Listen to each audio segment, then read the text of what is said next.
স্থানীয় সময় সকালে ভারতের নিউ জলপাইগুড়ি স্টেশন থেকে নির্ধারিত সময়ে রওনা দিয়েছিল কাঞ্চনজঙ্ঘা এক্সপ্রেস। ট্রেনটি নিজবাড়ি এবং রাঙ্গাপানি স্টেশনের মাঝামাঝি পৌঁছালে পিছন থেকে ধাক্কা মারে একটি মালবাহী ট্রেন। এতে লাইনচ্যুত হয়ে ছিটকে পড়ে কাঞ্চনজঙ্ঘা एक्सप्रेस পিছনের দুটি বগি। सामने कांचनजंगा जो एक्सप्रेस है वो धीरे गति से चल रहा था, वो खड़ा नहीं था, धीरे गति चल रहा था।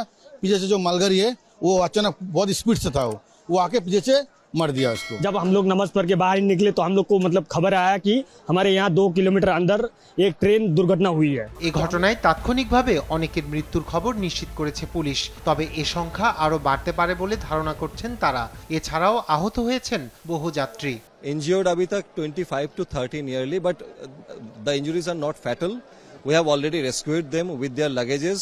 एवं एखाने हम लोग लोकल का एम्बुलेंस भी हम लोग अरेंज कर चुके हैं। ठीक है, वो जो पैसेंजर्स हैं हम लोग उन लोग को बाहर निकाल के एक यहाँ पे एक मदरसा में कैंप भी सेटअप किया है, वहाँ पे लेके जा रहे हैं और वहाँ से फिर आगे बास लेके एनजीपी तक लेके जा रहे हैं। হতাহতদের উদ্ধারে কাজ করছে পুলিশ। শিলিগুড়িতে সকাল থেকে মুষলধারে চলছে বৃষ্টি, ফলে ব্যাহত হচ্ছে উদ্ধার কাজ। যে লাইনে দুর্ঘটনাটি ঘটেছে কলকাতা থেকে শিলিগুড়ির সঙ্গে রেল যোগাযোগের প্রধান লাইন সেটি, ফলে সাময়িকভাবে বন্ধ রাখা হয়েছে দূরপাল্লার ট্রেন চলাচল।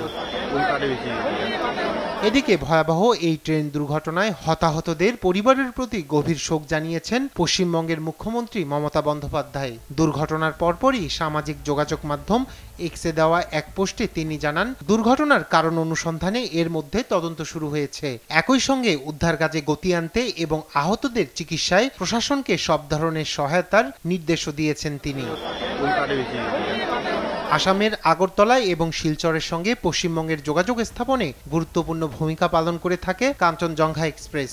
দার্জিলিং যাতায়াতের ক্ষেত্রেও পর্যটকদের পছন্দের তালিকায় উপরের দিকেই রয়েছে এই ট্রেনটি।